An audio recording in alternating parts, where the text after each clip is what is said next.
Hello everyone and welcome back to the podcast. Today we're reviewing episode 3 of Life on Our Planet, which is called Invaders of the Land. So in the last episode we saw everything in the sea and how life developed in the sea, and now this episode carries us to the land and what arrived there first. So what did you think of this episode? I thought it was very good. There was a lot of animals I was looking forward to seeing in this one. A lot of my favourite animals. Yes, in there this were a episode. few of my own as well that I saw. But it wasn't animals that first appeared on land. It was in fact the plants that were the first ones to kind of take over the land, if you like. Yes, the first plants to arrive on the land were a combination of fungi and algae. And they were the first ones to conquer the land. But then they started to break down the soil. It was nutrients in the soil, basically, wasn't it? That it allowed for more complex plants like moss to take over and take hold, and it basically carpeted the entire land, didn't it? Yes, it said something. Well, it said literally groundbreaking because they started to break down the rock, which produced the first soil, and that soil was then able to let the plants get their roots into the soil. If it was just bare rock at first, they wouldn't be able to do it. So that soil then made a different environment then for the first plant to take over, which was moss. So moss takes over the land, carpets the land, and it was literally nothing but moss for 40 million years. I think that's crazy, that isn't it? Like moss ruled the world undisturbed for 40 million years. And if you're thinking you kind of, if you're measuring it by length of time that you're ruling or living for, the moss is one of the winners up there. We've not been around for 40 million years yet. And it's still here today as well. It's not like it's gone extinct. It's still here. It's very good at what it does, and it's very simple what it does. That's why it's so good, and why it's still here now. But imagine arriving to our planet, at that time, that period in time, when you arrive on the planet and it's nothing but moss everywhere, just green. And then when you go into the oceans, there's obviously life there, but there's no animals on the land at this point, just moss.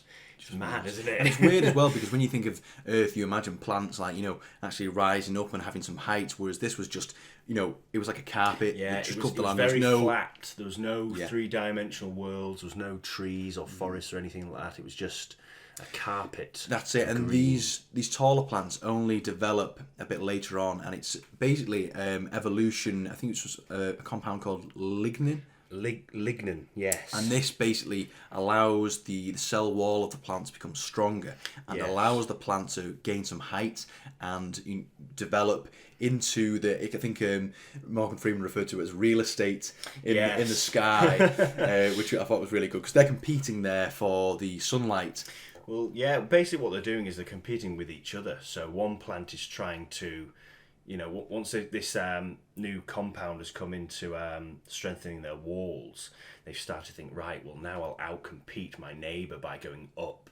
Yeah. And once he's going up, the one next door is thinking, oh, well, he's stealing some of my light, so I've got to go up now.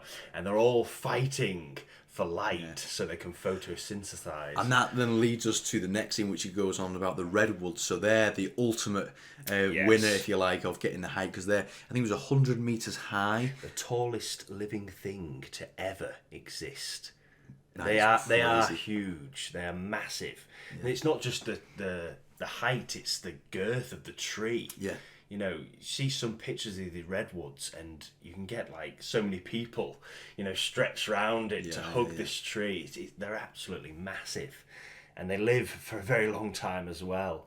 And there was another interesting fact that they told about the plants, that there is 400,000 different species of plant alone. I find that insane. It's mad. You can't even comprehend that in your mind. I know. It's crazy, but with all these different plants that start to evolve and compete with each other for space, they start to basically produce a habitat for the animals to come. So you can't have the animals first because there's nothing for them to eat. There's going to be no herbivores coming on there to eat anything because there's no plants. So because of the plants coming first, that's what brings the animals to invade next. And the first animals to step on land were the arthropods. Yes, it was not our ancestors, it was the arthropods, Yes, the insects that came first. They were the first ones, so it shows. So they're going to be the ancestors of the trilobite, and it shows a few insects before introducing the Arthropleura, which we saw on the trailer. Looking forward to seeing this, and we see this that is classic the bit shot. I was looking forward to. Yes, yeah. I love the Carboniferous period. I think it's just such an alien world. You know, you've got all these giant bugs and these swamp dwellers, just, you know, and there's no, the trees at this time, they're all ferns, you know, massive ferns and horsetails and things like that. A very different world to what we're used to today.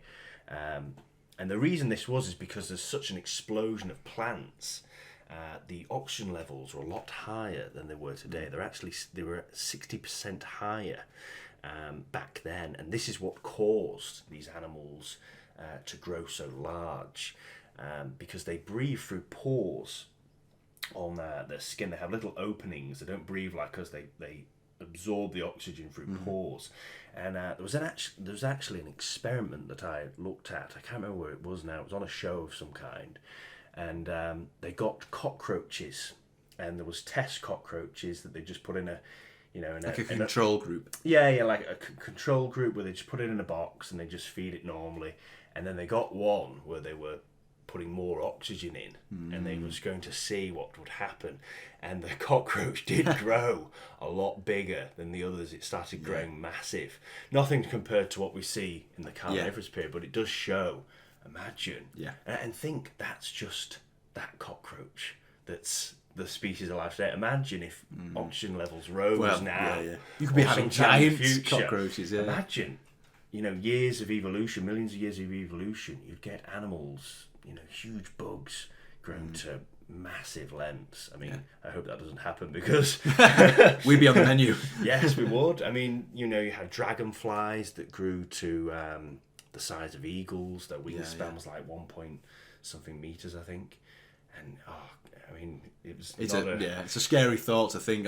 Imagine, rather than like, you know, you've got birds in the sky, you'd be like looking up and seeing huge dragonflies, you know, weaving down, you know, maybe picking up your dog or your cat, trying to, you know, whisk them off, and it'd be a scary world indeed. Yes, and I don't think a lot of people would be too happy, because many people are not fans of creepy crawlies, especially spiders and things like that. Yeah. If they started to grow, and it reminds me always when you see the Arthropleura and the other like insects in this swamp, it always reminds me of the episode from Prehistoric Park where Nigel is, you know, he's going for the big dragonfly, he's going for the Arthropleura, and he's in the swamp and he gets bit by that I think it's like a salamander or something in the water. Yeah. It reminds me of that episode, and I think there's a big spider as well in that episode as well. And I think they mentioned in that episode, if they were about today, they'd be eating things like cats. Yes. You know, and you think, they're very big, that's just a horrifying fact. It's horrible. Yeah, they're really big, and it's all just because of this oxygen, and it's the perfect environment. It's a nice, humid, hot environment. That's why when you go to things like jungles and areas like that, where it's, you know, nice and humid and warm, it's the perfect place for things like bugs to grow. Yeah. The biggest spider alive today is the Goliath bird-eating spider, and that lives in the Amazon jungle. So, you know, it's the perfect place for it to grow, really. That's it, yeah. But back then, the largest one we've found so far is the Arthropleura, 2.5 meters long and 0.5 meter wide. That is huge when you consider this thing is a bug. Yeah, it's really big. And going back to Prehistoric Park, there's a bit in that episode where Nigel goes up, I think somewhere in Scotland, and he looks at the rocks, and you can actually see the trail over its trackway. Yes, it's left. It's turned into stone. That trackway now. It's mad, that, isn't it? Yeah. It just shows in Scotland. You wouldn't think of all places. Here in Scotland we found this trackway of a giant centipede. It's mad. Yeah, it is crazy. But yes, I really did like the design of the Arthropleura as well. Nice red colour, nice pattern on it. Yeah, and it was cool as well when it came to the mating scene, to do like a mating call, if you like. He kind of like shuffled its its armour and created like a bit of a rubbing sound to, you know, shuffle to kind of obviously attract a mate and Yeah, communicate. it's like a which I thought little was good. mating call that he was doing to her, wasn't it? I thought it was good that. But he was blind as well, so it was funny. He was walking around, and he kept bumping into things, and he was just trying to figure his way around the world. Yeah, All he's using was his antennas, wasn't he? That's to try it, yeah. and sense. And I think that's where where bugs get their sense of smell from. I think from their antennas. I think. Yeah. Well, there's an interesting point as well. That he was going. I think it's a bit later down in the episode, but it was talking about how insects, developed into all different types and different branches of the evolution. And some had ears in their legs, and some had like little antennas and just eyes. alien, on the aren't they? antennas. They're literally like aliens. When you try and think of something on a different planet, I think bugs are one of the best things because they're just so different to. They are bizarre. To And us. with like what you're saying there, when you look at Men in Black, they literally use an insect for the alien. In the first film, they use the cockroach, and that's the alien. So it just shows how alien they are, since an alien movie is using them. But yes, he uses pheromones to find the mate, doesn't he? Yes. He tracks the female down using the pheromones, and when he finds her, they both coil together. I like that bit. It reminded me of a bit like how I think it's slugs or snails mate. They like coil together on a branch. I thought it was just it looked really nice. But yeah, I thought that was very good. And then we moved on to a different mating scene of The spiders. modern day arthropods. Yes, the jumping spiders. Dancing spiders. Yes, they're like birds of paradise, but spiders. Yes, I thought. It's weird, isn't it, that one group of animals is doing pretty much the same thing as the other one. As the other ones. But no, that these animals are crazy. The colours that they've got on them. The peacock spider, one of them. Yeah, they were nice and... It would put its abdomen up, and there was all different bright colours. And the female would be very choosy. She'd be like, no, I'm not very convinced by you. There was one who was trying his luck, and she was having none of it and kind of chased him off. But he was lucky because it was basically told that a lot of the spiders, female spiders, will eat their suitor if they're not impressed with them. Yes. So he got off lightly. That's awful, that, isn't it? Terrible. I'm not impressed by you. I'm going to have you for lunch. Yeah, Imagine that today. You go on a date and you're like, no, I'm not very impressed. I think I'll have you for dinner instead. Cannibalise. It's weird. Dating as a spider is brutal. But it's mad, isn't it? Like, these colours have evolved over time because the females have obviously found that attractive. So the females have gone, oh, this male has a bit of colour on him, and then the offspring will produce more children that have that certain colour on them, and over time it's got brighter, more colourful, more vibrant, and then they don't only have to look pretty with these colours, they also have to dance as well. So there's all these different dance moves they have to do, just like Birds of Paradise. It reminded me of. I thought it was brilliant. And a really good fact here that was mentioned, he was talking about, again, the arthropods, but they make up 80% of all animal species on the planet, which is crazy. I mean, if you're looking at it by percentage of who's winning, they are making up 80% of all animal life today, which is crazy. If the oxygen went up 80%, well, and they all started going to it'd be mad.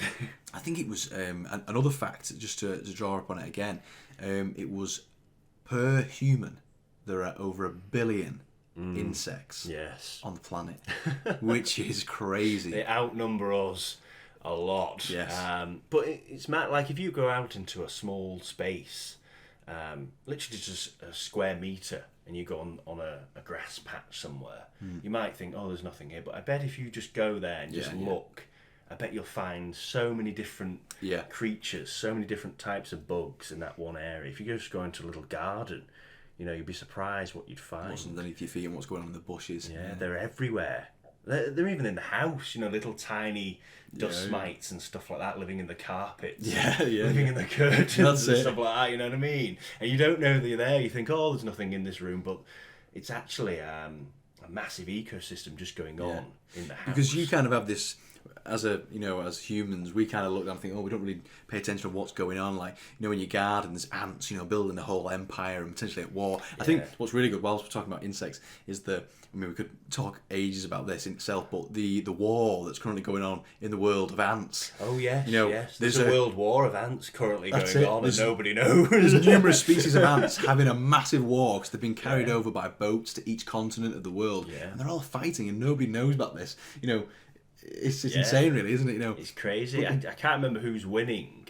I'm not sure if it's the fire ants or maybe, I'm not sure, but there's so many different species. I think there's black ants, red ants, fire ants, and like you say, they've been carried over as we've been shipping things over from different countries, and they're all fighting for territory. It's mad.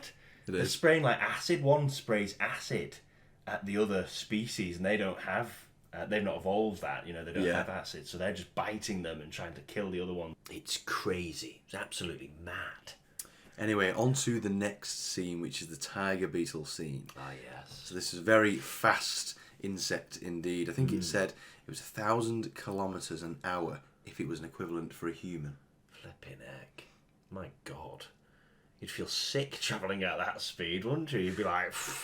You get disorientated. Well, that's exactly what it says. So it basically says its brain can't keep up with its body. It's running so quick that it has to take frequent breaks where its brain actually tries to keep up with the speed that it's going at. So it's really, really bizarre. It's so good. My God. It's like evolution gone too far almost. It's too fast for its own good. God, so it needs a faster brain to cope with its fast body, basically. Exactly. Flipping heck, that's mad. And this is the scary scene. If you've got any arachnophobics in the room, yes. This is the trapdoor spider. I thought this was filmed really good as well. You see from beneath, like in the tunnel of the trapdoor spider, looking out. Yeah, showing the point of view from the predator. That's it. And then as the little beetle runs around, the floor slowly starts to lift. And you see him trying to get him. Luckily, though, he doesn't manage to get him. The spider leaps out and grabs the beetle, but the beetle, its evolution, its speed, it's evolved to be very fast, and it's managed to. And he flies off as well, so he's not just a fast runner. He actually flies away. Yeah. Do you know what though? I thought it was very interesting there. Just showing two different routes that these animals have taken. One is conserving the energy and sitting underneath this trapdoor that it's made from its webs and just thinking, right, I'm not going to waste my energy looking out for food. I'm just going to sit here and wait for the food to come to me. Whereas the beetle is doing the complete opposite. The beetle is running around like crazy, can't even keep up with itself, and it's just chasing its food down. So it's just showing, like, how different the different routes that different animals have taken. I thought it was a very good contrast to show the different things that animals do. Very good. And this leads on to the next scene, which is about the dragonfly. I think it's quite good how it shows the tiger beetle of how it's evolved. It's really, really fast, but then it has this downside of its brain can't keep up. But the dragonfly is an example of the perfect, almost perfect insect that's evolved. It is almost perfect. Well, it said it's the most advanced thing to fly. It can fly in any direction. Yeah. It has 4 individual wings that operate individually, so it can fly in any direction, and it's very fast as well. It didn't say something about taking off faster than a fighter jet. I think It was basically saying it can manoeuvre faster than a fighter jet, so it's more efficient in build. So basically, what we can design as humans, the dragonflies evolved better for aviation flights, and if you like. That's evolution for you. That's when it. You think, well, these are the first things to take to the skies before the pterosaurs did, or before the birds did, before the mammals did with the bats. These were the very first things to conquer the skies, and they still are here today. And the dragonflies are still here now as well, virtually unchanged. When you look at the design, they're a little bit smaller because there's less oxygen, but they're basically the same design. Why change something when it's already near perfect? That's it. I agree. And then the next scene is the amphibians, because we see the dragonfly again a bit later, but we'll start with the amphibians before we get to that, because I think that's one of your favourite scenes. That is with the my frogs. favourite scene of this episode. Yes. We'll come back to that in a moment then. Okay. So with the amphibians, so it basically starts with the lobe-finned fish, and that's in the swamps, swimming around. And I like the scene how it shows you a little fish, and then it says there's always a bigger fish, essentially, and the bigger one comes for it, and hiding amongst the roots. And it's telling the story of how these lobe-finned fish basically think there's bigger fish in these swamps, we need somewhere, to take refuge, and some of them crawl out onto the land, and that's how they start. But they're not the first ones to do it. No. And you've got these big amphibians that then are eating them, so it's a case of out of the frying pan into the fire for these lobe-finned fish, unfortunately. I think that's how it would have started, though, to be honest. I think that's how the first fish would have took to the land. I think it would have been evading a predator. And eventually, over time, they've got more used to being on the land, and then they've become more at home there, and eventually have started to evolve. And that fin has turned from fin to limb. But of course, this would have took millions and millions of years to eventually happen. And then, of course, we have the fish evolving into, they're not fish anymore, they've turned into the amphibians. And the amphibians are known, well, they're tied to the water, but of course they can stay on land for longer periods of time than the fish can. If the fish jump out of water, they're going to be, they're screwed, aren't they? They're not going to be able to breathe.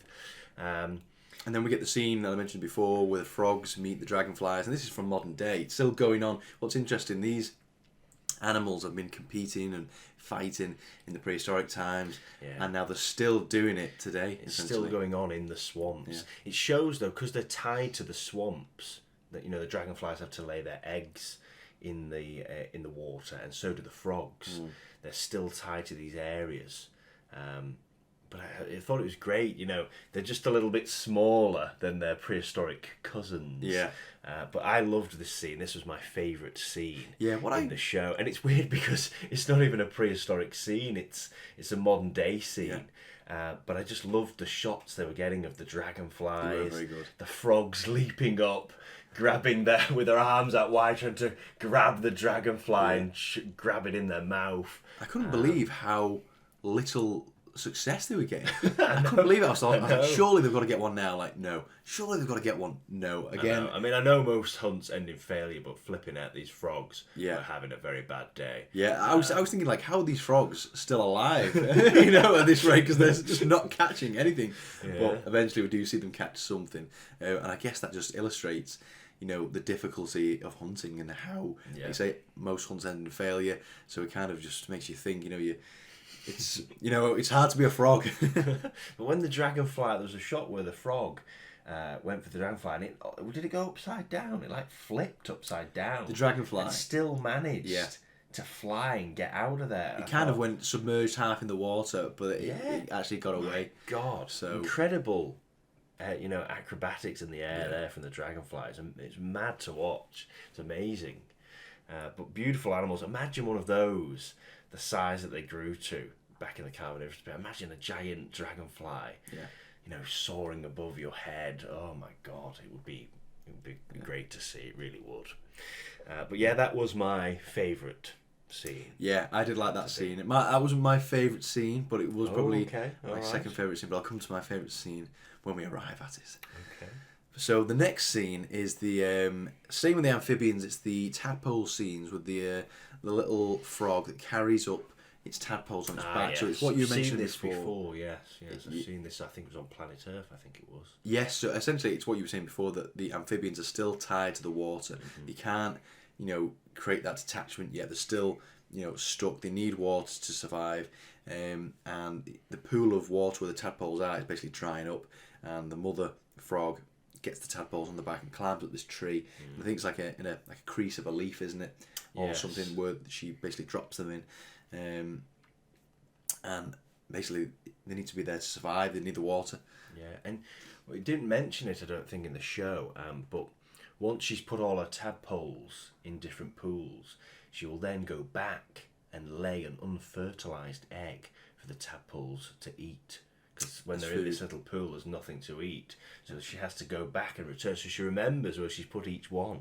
I thought it's, very, very clever there. Yeah. For a little frog, to climb all that way up. I'm sure it's something like the equivalent of us climbing up the Empire State Building. That's how high it is. With a baby as well, you're carrying this tadpole on your back, that extra weight for the little frog.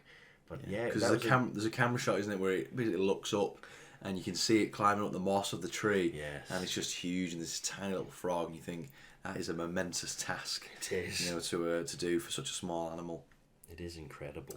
But on the back of that, we kind of see the points of the hard-shelled eggs. So these amphibians are stuck to the water because they need the water to allow them to breed and for the tadpoles to stay alive. Mm-hmm. The evolution of these hard-shelled eggs then allows it's the reptiles essentially who come from the amphibians. Yes. And the hard-shelled egg allows for I think it's just described as its own private fluid bubble. Well, it's like a little capsule, isn't it? It stops it from drying out. Imagine if you had an egg without a shell. Crack an egg and just leave it on the ground. It's going to dry up. It's exposed to the elements. Mm-hmm. You've got to keep it in the water to keep it hydrated. But as soon as you have that shell, it just changes the game. You're able to go off and venture, far into the land now, into the deserts, into the forests and things like that. But when you've got a shell that doesn't have that protection, you've got to stay by the water. But it's showing the steps, isn't it? They've come out of the land. They're still, dependent on the water, and then they conquer the land next. You know what I mean? They leave the water behind. But you know what? I was just going to mention something there that I thought was interesting. About the fish coming out onto the land. And we were saying, about evading predators and things like that. And I thought maybe sometimes it could be that they were actually catching prey. Have you ever seen an octopus coming out of land to chase a crab? Yes. Now, you would not think of an octopus of being something that would come onto land, but they have. Now, imagine in a few years, well, not a few years, a few million years, if octopuses started to evolve to live on the land. Imagine. It sounds like a beginning of a movie. Well, there was a show, I can't remember what it's called now, but it was a show that was predicting the life of animals in the future on our planet. And they predicted that octopuses would start to be like amphibians, living on the land, but also tied to the water. God. And then the next step, do you remember this show? Do you remember it? I can't remember, I'm not sure. Eventually they evolve into this giant, massive, squid-like octopus thing walking through the jungle. Its tentacles have evolved to become legs. Oh my God. And it sounds far-fetched, but the thing is, if you said, fish becoming these giant frog-like creatures, imagine that if squid and octopuses that are coming out onto the land now to catch crabs, imagine if they evolved, and in a few years' time they started to walk in the jungles and climb up the trees and things like that. Be dragging people off like docks or little. Oh God! I feel like there's octopus one that's are very like a different species, and it's like a gibbon. It's swinging through the trees from its tentacles. Oh, I can't remember. I'm sure it was This Is Wild or something like that, or The Future Is Wild. Future is wild. I'll have to look into that. I'm not sure, but it was a very interesting show showing what future animals could be. I feel like octopuses have they're quite they're scary almost. The eerie. Very alien. Yeah, that's it. Very alien. It feels like they know more than you think they know. If that makes sense. It's like they're pretending to be just a little animal there in the sea, but really it knows a lot more, and it's got like a plan to of world domination or something. I could, I could see that in its mind. Made the first steps. It's coming out just to get a crab. Yeah, that's all it takes. It just takes something like that, and eventually, as they get more adapted and time goes on, they could be starting to conquer the land. It reminds me of the film Life in Space. Oh God! And they find that bacteria. That's like an octopus. That's like an octopus type squid type being, isn't it? And it's very horrible, eerie type creature. That's how I imagine an octopus if they went evil. Back on to aliens again. We always somehow get to aliens. Well, you never know. I mean, you think about the life that's evolved on this planet. Imagine what it's like on other planets. I mean, Yeah. God, it's your mind runs wild thinking about it. But anyway, back to this planet. We're getting back to this carried away planet. there. So reptiles were on, and I think it goes on to Scutosaurus, which is the big reptiles. It's described as the first giant plant eaters. Yes, they weigh about a ton, I think. A ton Yes, each. these are big beasts, and we see these in like herds, and they're going across the land, and it basically saying what you were saying before. Now they've got the ability to kind of trek across the land. They don't have to be staying near to the lakes, the rivers. They can wander inland. They can explore and they've get got much them further. hard scales as well, so they can keep their moisture inside their bodies. Exactly. They're not like like when you look at a frog, it's a very slimy skin. It's not going to dry out. Hydrated. Yeah. They can now venture off into the desert, and then we are introduced to a very dangerous predator. Yes, the gorgonopsid. That's the one. I forgot the name. Gorgonopsid. What was it called again? This was, I think, my favourite scene. Oh, was this your favourite? Okay. I believe it was. So these are the early mammals, isn't it? Essentially, Yes. the gorgonopsid. Yes. And it was compared to big cats, but I think they're like twice the size as 3 meters long and 300 kilos. Wow! So it's a So big, over big, a quarter of a ton. Very heavy animal. But still, the Scutosaurus is a ton. So It's not. it would probably pick off the young And the weak. Yeah. The young and the sick. Yeah. Yeah, stuff like This that. reminded me of Primeval. Have you ever watched Yes. Primeval? Primeval back in the day. That's it. The first episode was that classic scene with the kid running from the gorgonopsid that had come through the time portal, and it looked just like because in that time period there's no grass. It's like a black dusty sand setting, and then you've got the gorgonopsid in this area. It just reminded me of that. I thought it was really good, and the gorgonopsid looked really good as well. Did you like the design of the gorgonopsid? Yes, I did. Yeah. I thought it was really good. I thought the just the face, the teeth, it all looked very realistic. I like the little bits of fur you could see on the back as well. Yeah, because it's basically showing how like reptiles and mammals, how the mammals have basically stemmed off and began. Yeah. Well, there's still some mammals today that still lay eggs. You've got the platypus and what's the spiky hedgehog? Yes, I know the one you mean. I can't remember saying. It's got a long nose. Yeah, and they still lay eggs today, even though they're mammal, and they produce milk.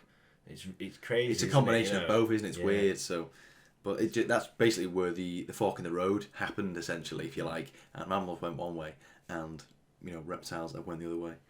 Yes, but just as life started to get a grip of the land, Earth decided to throw another curveball at life and say, here's your next challenge, because then we get the third mass extinction event. So remind us what the first one was. The first one So was we had the ice age age with the everything freezing, and then we had the gases in the water. So all the marine life was it was basically not enough oxygen in the sea.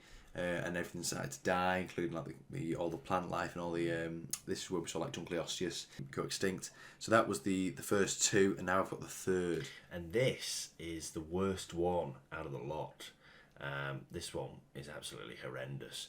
When it started out, I thought, oh, it's not so bad, a few volcanic eruptions, but then it gets even worse. So it begins with loads of volcanoes erupting for over 100,000 years, and the lava that it produces, all of these volcanoes, cover an area half the size of America.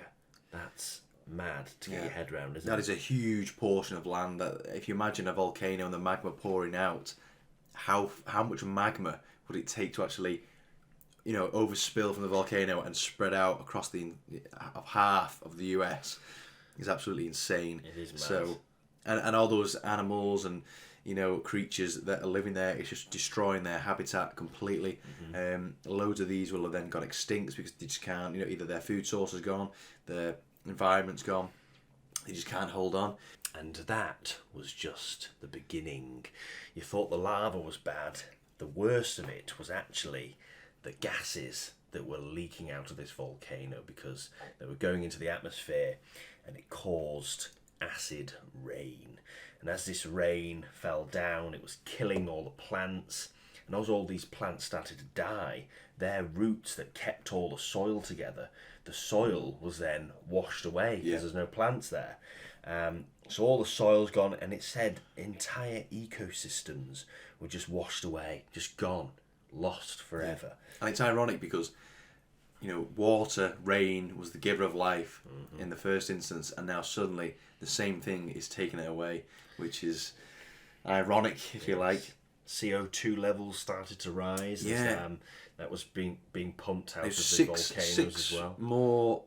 6 times more than today, which caused a 10-degree increase in temperature of global warming. So that again led to catastrophic forest fires. That's it. All sorts of stuff. I mean, think about it for a minute. You've got fires. It's dead hot. You've got acid raining from the sky. You've got lava flowing across the land, burning everything. It was mad. But out of all that, the worst affected, which you probably wouldn't expect, was the oceans, because the seas actually started to become more acidic because of all that rain. Yeah. So now that the seas were becoming acidic, loads of animals just could not cope in that water. All the plants started to die. Well, not all of them, obviously some did survive, but most of them started to die. And loads of animals as well. And this was the worst mass extinction event that has been so far. It wiped out, what was it? I'm sure it was like 80% or something. I'm not sure of the actual stupid percentage, but it does say it's a lot of majority of the animals and creatures on land. But there are some that manage to cling on. So then at the end, there's a scene where there's one of these creatures that's maybe coming out of its burrow, and it's looking at the landscape. It's barren wasteland. Unfortunately, I felt sorry for the poor thing. I know.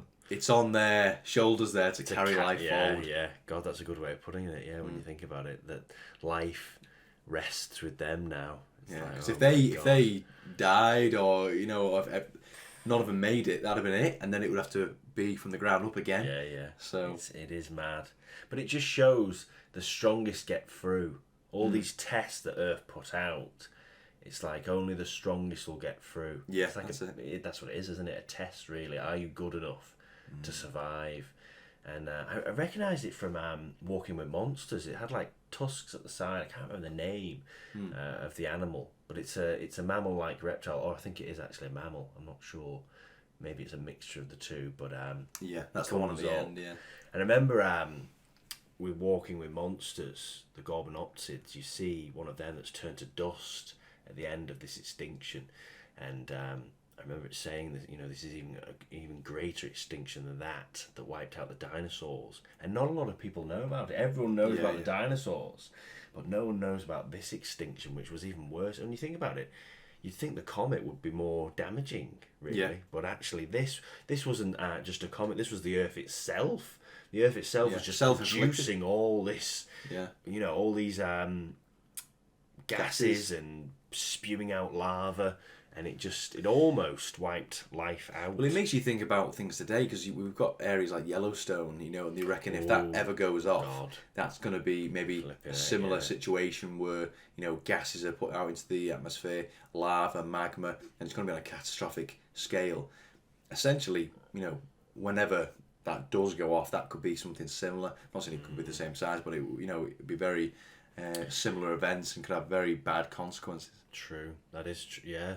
Flipping heck, imagine that. Number 6, isn't there, in total, of the extinction? So I think it is hopefully 6. We're on the third one we now. won't be number 7. I think it's 6 mass extinction events that we've currently had. Oh God, daunting stuff. So I think that more or less wraps up episode 3. So what did you think of this episode? I thought it was very good. I thought I enjoyed last episode because it was water, showing how it's developed. And then I thought this was really good. It's the next step. It's amphibians, and we've just touched upon the mammals and the reptiles and stuff. So I'm really looking forward to the next ones now, because we're getting closer to the dinosaurs, we're getting closer to the mammals. But I thought it was a perfect stepping stone. I really like how they've ordered it. I really like how they've done it. Rather than just go, we're going to visit here today, we're going to visit here today, we're going to visit there today. They've actually done it in some kind of chronological order that makes sense. Yeah. So yeah, I thought it was really good. If I was going to rate it, I'd give it what would I give it? I'd probably give it maybe a 7. 7 out of 10. Yes. I think we didn't see a ton of like prehistoric creatures in That this. is something that a lot of people are saying. They're saying they want to see more prehistoric animals. Because a lot of this was, amphibians that we've already seen today. The frog is obviously from modern times. Yes. The frogs, the dragonflies, from today. Well, there was only, what was it, the gorgonopsid hunting. What else did we get? We got the fish being eaten by that giant reptile, amphibian. Yes, yeah. And we got, what was the other one? The arthropods with the Arthropleura. Oh yes, of course, the Arthropleura. See, I would have liked to have seen a bit more variety, like maybe a few more bugs, not just the Arthropleura. I would have liked to have seen the giant dragonflies. I think that would have been a good comparison to show dragonflies today. And then show the dragonflies that were alive then. Yeah. So yeah, I would have liked a bit more prehistoric life. But I do like how they are showing modern day relatives of these creatures and showing how some have clung on and how they've changed and adapted. But yeah, I think that's the only thing I could really push on with this one. I think this one was just lacking a few prehistoric scenes. But yeah, overall, I think it was very good. I did enjoy it, and I am looking forward to the next episode where we go more to the mammal side. I think we're going to go to, and leading on to eventually the dinosaurs. It's going to be very interesting to see. But yes, I'm thoroughly enjoying this. Yes, it's very good. So join us for the next review, which will be episode 4. Make sure you hit the subscribe button, like if you've enjoyed, and we'll see you in the next episode review of Life on Our Planet. Thank you very much. Goodbye. Bye-bye.